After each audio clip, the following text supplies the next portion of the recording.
อันนี้จะเป็นห้องน้ำพี่น้องเอ้ยเบิ่งในน้ำนะว่ามันแห้ง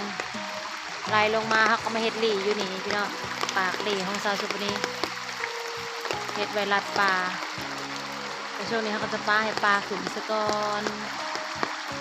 ช่วงเดือน9 เดือน10เขาจังรัดไว้น้ำปลาจะ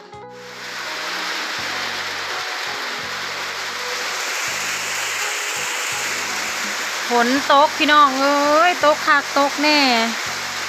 มาเบิ่งบรรยากาศฝนตกพี่น้องนี่ตอนนี้มันเอื้อนแล้วน้อยหนึ่งเอื้อนแล้วมันก็จะมาอีกพี่น้องเอ้ยมาเบิดมือแล้วมื้อนี้เบิ่งแน่นี่น้ำเต็มให้เต็มคันขนาดนาโนนสาวสุปนีได้นี่พอดีใครแน่แต่ว่าอันเข่าเฮามันใหญ่แน่แล้วเนาะพี่น้องพอดีเลยนี่พอดีกับถังน้ำ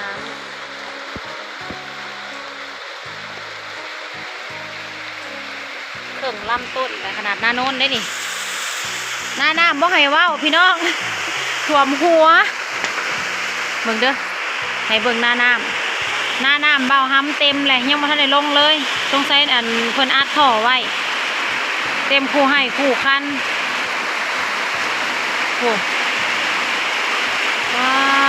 ดน้ำพี่น้องเอ้ยตกบดคืนฝนน่ะตกตั้งแต่2 โมงประมาณ4 ทุ่มฝนตกเมื่อคืนยันเช้าถึงตอนนี้8 โมง 9 โมงฝนยังตกอยู่เลยมื้อนี้ก็สิตกเบิดมื้อละพี่น้องเอ้ยเบิ่งในหน้าบ้านใหม่ของยายตุ้ยแห้งคักโหเต็มให้เต็มคันยายตุ้ยเอ้ยคันบ่มาเป่งออกในเซตเน่าเบิดนั่นสิเมื่อเบิ่งหน้าโคกอีกพี่น้องเอ้ยหน้าโคกเท่าสุดนี้ก็สิเป็นประมาณนี้แหละแต่ว่ามันหนักสิบอลมันเป็นหน้าให้น้อยเนาะมันก็สิบอปานหน้าเยโตยบนนี้หน้าเยโตยนะหน้าข้างๆหน้าแล้วก็ต่อมานี่จะเป็นหน้าน้องชายเต็มคือกันน้ำโอ้ให้ตัวหลุมนะครับน้ำเต็มเลยหน้าคุณแม่ให้ใหญ่เต็มคือกันพี่น้องยินแต่ปลายเขาวายบางเพิ่นกับเมื่อบ้านยังไม่ทันได้ลงเป่งเขาก็สิค้างน้ำไว้หั่นล่ะพี่น้องเอ้ยบัดนี้เขาก็สิเป่งออกบ่เบิดดอกเขาก็สิค่อยเพราะว่าเขาใหญ่แล้วเขาสิค้างน้ำไว้บ่ให้ยาเกิดบัดนี้พอดีเลยพี่น้องเอ้ยพอดีค้างน้ำพอดี3แต่ว่าน้ำมันยังร้ายก็สิ3บ่ได้แล้วมื้อนี้ให้ใหญ่นาโนนเฮาก็ได้ใจแล้วบาดนี้พี่น้องเอ้ยส่วนนาโนนก็จะได้ใจแล้วเขาก็สิงามอยู่นาโนนก็ดิคันแดดลายนาโนนก็บ่ได้กินเนาะพี่น้องเพิ่นก็เห็นใจนาโนนได้มันกำลังแห้งกำลังเหี่ยวตกลงมาเจือเอื้อนแน่แล้วแต่มันก็ห้วยเป็นบางบาทพี่น้องก็ห้วยแล้วก็นำลงมาห้วยแล้วก็นำลงมาแล้วเวียกแล้วงานเขาก็ยังสิมาซานต่ออยู่ห้องน้ำหินทรายเขาก็ยัง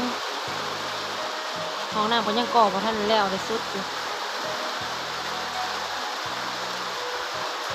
ตกอยู่ในนี่พี่น้องไอ้ฝนนะแต่ว่าอยู่ในกล้องบ่เห็นเนาะเม็ดฝนก่อน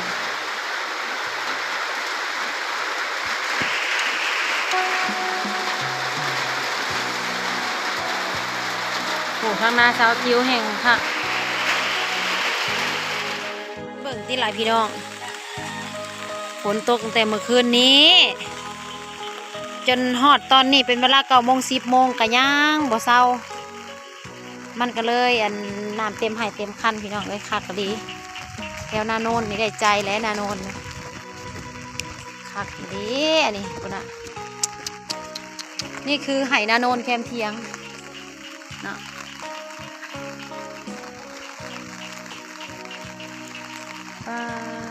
ที่เขาทางนำหมักนะไปเบิ่งท่วมหัวหมักขดินเท่าหรอวะจัก มื่อเนี่ยพี่น้องอันนี้นาโนนสาวสุพนี่ได้นี่น้ำเต็มเลยบัดมาเบิ่งล่องน้ำของน้องชายแห้งคักกูนะน้ำพี่น้องเอ้ยเต็มเลยให้นะกันไหลบ่ทันปากมันก็ใหญ่อยู่ใส่ท่อใหญ่อยู่รัวๆแต่ว่ามันไหลบ่ทันพี่น้องเอ้ยเพราะว่ามันเป็น3-4 ทางลงมาทางเดียวดิลงมาหาเฮาเบิดพี่น้องเอ้ยก่อนสิได้ลงหวยลงคลองไปที่พาลงเบิ่งบรรยากาศน้ำท่วมเขาก็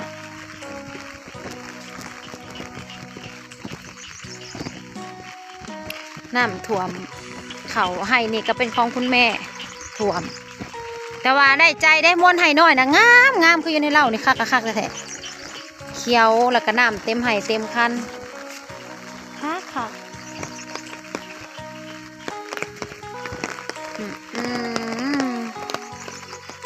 มันไหลบ่ทันพี่น้องเลยเห็นแต่ปลายมันน้ำท่วมเขาเห็นแต่ใบวีคือเพิ่นว่า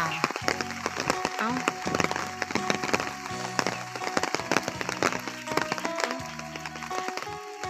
อะไรอ่ะหัวเหรอ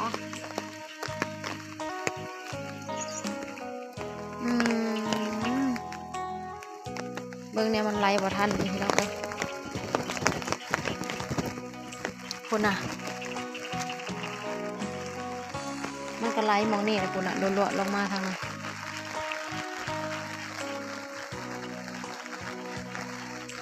เป่ง2 ทางได้นี่หักไหลบ่ทันมองเท้าเยอะเพิ่นนั้นป้านแล้วก็ขาดมองนะในให้ใหญ่พี่น้องนี่ยังสิได้3 ลายอยู่แต่ว่าเขาเขามันก็ยังน้อยอยู่ดีก็พายุเขามามัน3ใส่การน้ำมันพัดขึ้นภูน้องอยู่แล้วก็ให้มดหน่อยนะได้ใจมีแต่ให้ใหญ่นี่แหละน้ำท่วมเพราะว่ามันไหลบ่ทันมันเป็นร่องน้ำพี่น้องเดี๋ยวคันฝนหยุดตกกับแป๊บเดียวมันก็โยบดอกพี่น้องเอ้ยบรรยากาศนี่แหละทงไห่ทงหน้าพี่น้องเอ้ยบรรยากาศดีคันยามฝนยามไห่ยามหน้ายามเขายามยังกะประมาณนี้ละดีแห้งแต่อยู่คือยังนี่ธรรมชาติบ้านนอกบ้านนาของเรามันก็สวยงามเนาะพี่น้องเนาะ